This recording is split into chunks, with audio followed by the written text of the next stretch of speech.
Think that prison is only for gangsters, murderers, and rapists. However, anyone can find themselves in a situation that may land them in a jail cell. Prison isn't just for the worst of criminals. If you drink and drive and cause a fatal accident, well, guess what? You will get sentenced to prison for manslaughter.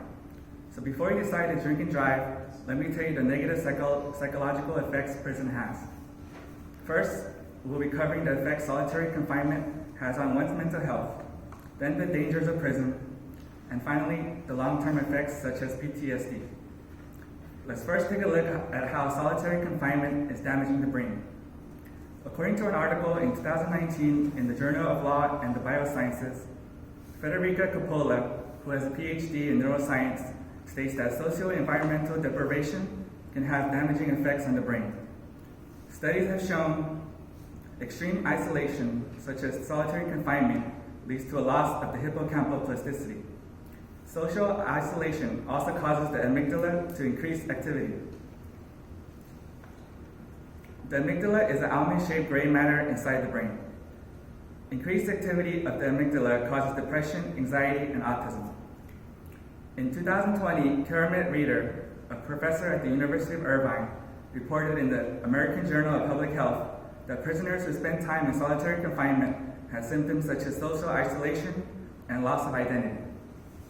Now that we covered various reasons why solitary confinement can damage the brain, let's move on to how prison causes stress and anxiety. In 2016, a journalist and writer at The Guardian, Matthew Teague, interviewed guards at an Alabama prison, and they said it's a bloodbath and severely overcrowded. The prisons were built to house 13,000 or so inmates, but the population exceeds over 24,000.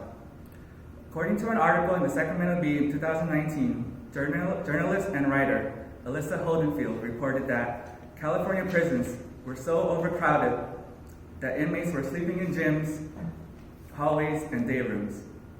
There were dozens of riots and over hundreds of attacks on guards. Every day, inmates must be alert in fear of being assaulted. PTSD is a post-traumatic stress disorder, and it's a mental health problem people develop after experiencing a traumatic event such as combat, natural disaster, or sexual assault. In 2019, in an article on convictsoapbox.com, a former inmate and co-founder of many reentry programs, Desmond Jackson says there is help for inmates suffering from mental health problems from prison. Organizations such as the United States Department of Social and Health Services offers to help inmates that experience PTSD with aids such as food vouchers and housing. Prison is a violent environment where assaults and even sexual assaults occur. In 2015, Liz Fields, a writer and journalist, reported on ABC News that over half of the sexual abuse from prison involved the guards. The inmates not only have to pay for their crimes, but they also have severe mental health issues. Today, we discussed the adverse psychological effects of prison, and I hope I've shown you why solitary confinement causes brain damage, why overcrowded prisons are causing more violence, and why inmates are experiencing PTSD. So the next time you decide that it's okay to drink and drive, just remember the psychological effects prison has.